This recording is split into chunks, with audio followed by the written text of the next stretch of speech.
வாருங்கள் நேயர்களே, கோகுலம் ஜோதிடம் அனைவரையும் அன்புடன் வரவேற்கிறது. நாம் இன்றைய பதிவில் பார்க்க இருப்பது கஜ கேசரி யோகம் பற்றி நாம் சில விஷயங்களை தெரிந்து கொள்வோம். வாருங்கள். பொதுவாக கஜ கேசரி யோகம் பற்றி அனைவரும் தெரிந்து வைத்திருப்பார்கள். கஜ கேசரி யோகம் யாருக்கெல்லாம் பலனை தரும் என்பதை இப்பொழுது பார்க்கலாம். அதற்கு முன்னதாக கஜ கேசரி யோகம் என்றால் என்ன? கஜம் என்றால் யானை, கேசரி என்றால் சிங்கம். சந்திரனுக்கு குரு கேந்திரத்தில் அமரும் பொழுது குரு சந்திர யோகமானது ஏற்படும். இதனை கஜ கேசரி யோகம் என்கிறோம். இந்த கஜ கேசரி யோகத்திற்கு யானை பலமும் சிங்கம் பலமும் இருக்கும் எனலாம். குருவிற்கும் சந்திரனுக்கும் ஸ்தான பலம் இருக்க வேண்டும். இந்த கஜ கேசரி யோகம் வலுவாக இருக்க வேண்டும் என்றால் குருவிற்கும் சந்திரனுக்கும் ஸ்தான பலம் இருக்க வேண்டும். குருவும் சந்திரனும் இணைந்து ஒரு வீட்டில் இருந்தால் அது கஜ கேசரி யோகம். குருவிற்கு ஏழில் சந்திரன் சமசப்தம பார்வையில் இருந்தால் அதுவும் கஜ கேசரி யோகமாகும். குருவிற்கு கேந்திரத்தில் சந்திரன் இருந்தால் அதுவும் கஜ கேசரி யோகமாகும். வாருங்கள், இப்பொழுது நாம் சில உதாரண ஜாதகங்களை பார்ப்போம். நரேந்திர மோடி பாரத பிரதமர். இவருடைய ஜாதகத்தில் சந்திரன் விருச்சிகத்தில் அமர்ந்திருக்க, குரு கும்பத்தில் அமர்ந்திருக்கிறார். இவருக்கு குரு பூர்வ புண்ணியாதிபதி ஆகும். இவருக்கு சந்திரன் பாக்கியாதிபதி ஆகும். இவர் பிறந்த விருச்சிக லக்னத்திற்கு சந்திரன் பாக்கியாதிபதி ஆகும். விருச்சிக லக்னத்தின் 5ஆம் இடத்திற்குரிய குருவும் 9ஆம் இடத்திற்குரிய சந்திரனும் கேந்திரங்களில் அமர்ந்து கஜ கேசரி யோகத்தினை தருகிறார்கள். இந்த கஜ கேசரி யோகத்தில் தொடர்பில் உள்ள குரு 10ஆம் இடத்தினை பார்வையிட்டு இவரை பாரத பிரதமர் என்னும் பதவிக்கு உயர்த்தியிருக்கிறது. இவருடைய ஜாதகத்தில் கஜ கேசரி யோகத்தோடு சந்திரமங்கல யோகம் சம்பந்தப்படுவதால் கஜ கேசரி யோகத்தின் வலிமை அதிகரிக்கிறது.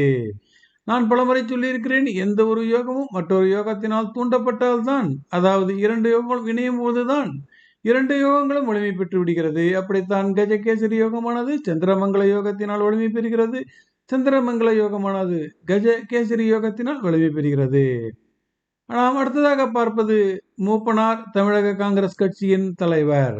இவர் பிறந்த கும்ப லக்னத்திற்கு 6ஆம் இடத்தில் குரு உச்சமடைந்திருக்கிறார். 6ஆம் இடமான கடகத்திலிருந்து துலாத்தில், அதாவது கடகத்திற்கு கேந்திரத்தில், குருவிற்கு கேந்திரத்தில் சந்திரன் அமைந்திருக்கிறார்.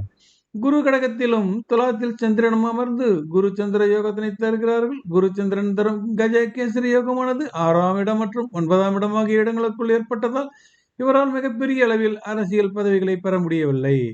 ஆனாலும் கட்சி தலைவராகவும் எம்பி பதவியையும் பெற முடிந்தது. அதற்கும் காரணம் சுக்கிரன் கடகத்திலும் சந்திரன் துலாத்திலும் பரிவர்த்தனை பெற்று பஞ்ச பரிவர்த்தனை யோகங்களில் ஸ்ரீ நந்தி யோகம் பெற்றதால் அரசியலில் ஒரு முக்கியமான இடத்தினையும் அரசியலால் புகழினையும் பெற முடிந்தது. ஆனாலும் இவருக்கு குரு சந்திர யோகமானது 6ஆம் இடத்தோடு தொடர்பில் இருந்ததால் கடைசி வரை போராடி கொண்டுதான் இருந்தார் என்பதை மறுக்க முடியாது. நாம் அடுத்ததாக பார்க்க இருப்பது சி சுப்பிரமணியம், தமிழக முன்னாள் முதலமைச்சர். இவருடைய ஜாதகத்தில் இவர் பிறந்த விருச்சிக லக்னத்திற்கு பூர்வ புண்ணியாதிபதியான 5ஆம் இடத்திற்குரிய குரு மற்றும் பாக்கியாதிபதியான சந்திரன், அதாவது 5 மற்றும் 9ஆம் இடத்து அதிபதிகள் இணைந்து விருச்சிக லக்னத்திற்கு 11ஆம் இடத்தில் இருக்கிறார்கள். அவர்கள் இருவரும் குரு சந்திரன் ஆவார்கள். இவருடைய ஜாதகத்தில் சொல்லிக்கொள்ள முடியாத வேறு எந்த வலிமையான யோகங்களும் இல்லை. ஆனால் விருச்சிக லக்னத்தின் 5ஆம் இடத்தோன் குரு, 9ஆம் இடத்தோன் சந்திரன் இணைந்து 11இல் கஜ கேசரி யோகத்தினை தருகிறார்கள். இந்த அற்புதமான கஜ கேசரி யோகமானது இவரை முதலமைச்சராக்கி அழகு பார்த்தது. நுடான் சமராத் என்ற இந்தி பிரபல சினிமா நடிகை. இவருக்கு கன்னி லக்னமாகி விருச்சிகத்தில் குரு சந்திர யோகமானது ஏற்பட்டிருக்கிறது. கன்னி லக்னத்திற்கு கடும் பாபி வீடான விருச்சிகத்தில் குரு சந்திர யோகமானது எப்படி பலன்களை கொடுத்திருக்கிறது? என்ன காரணம்? லக்னாதிபதியான புதன் கன்னி லக்னத்தின் யோகர் வீடான சந்திரனின் ரிஷபத்தில் அமர்ந்து யோக லக்னமாக இயங்க வைத்தார். நன்றாக கவனியுங்கள், இவருக்கு பிறந்த லக்னமான கன்னி வேலை செய்யவில்லை. லக்னாதிபதியான புதன் யோகர் வீடான சுக்கிரன் வீட்டில் போய் அமர்ந்து யோக லக்னமாக இந்த ஜாதகத்தினை இயங்க வைத்திருக்கிறார். யோக லக்னத்தில் புதன், சூரியன், சுக்கிரன், செவ்வாய் என கிரக கூட்டணிகள் சுக்கிரன் மாளவிய யோகத்தினை பெறுகிறார். சுக்கிரன் பெற்ற மாளவிய யோகத்துடன் சந்திரன் சமசப்தம பார்வையால் ஸ்ரீகருட யோகம் கிடைக்கிறது. இந்நிலையில் தான் குரு சந்திர யோகம் இணைந்திடவே புகழ்பெற்ற சினிமா நடிகையானார். இவருக்கு இதனை தவிர்த்த வேறு எந்த யோகமும் கிடையாது. இவர் புகழ் பெறுவதற்கு உதவியதே ஸ்ரீ கருட யோகம், மாளவி யோகம், சசயோகம், கஜகேசரி யோகம் என லக்னாதிபதி நின்ற வீட்டிற்கு யோகங்கள் குவிந்ததால் புகழ் பெற்றார். அடுத்ததாக பார்க்க இருப்பது உபேந்திரா தெலுங்கு தேச கட்சி. இவர் மத்திய அமைச்சரவையில் மந்திரியாக இருந்தவர். மாநிலத்தில் என் டி ராமராவ் மந்திரி சபையில் மந்திரியாக இருந்தவர். இவர் பிறந்த லக்னம் கும்பமாகி, கும்ப லக்னத்திற்கு யோகர் வீடான ரிஷபத்தில் சந்திரன் உச்சம் பெற்று, சந்திரனுக்கு 7ல் குரு அமர்ந்து சமசப்தம பார்வையில் இருவரும் பார்த்து கொண்டதால் கஜகேசரி யோகமானது இவருக்கு கிடைத்தது. இவருடைய ஜாதகத்தில் சனி லக்னத்தில் அமர்ந்து பஞ்சமகாபுருட யோகத்தில் சதயோகத்தினை தருகிறார். இவருடைய ஜாதகத்தில் புதன் மிதனத்தில் அமர்ந்து பஞ்சமகாபுருட யோகத்தில் பத்திர யோகத்தினை தருகிறார்.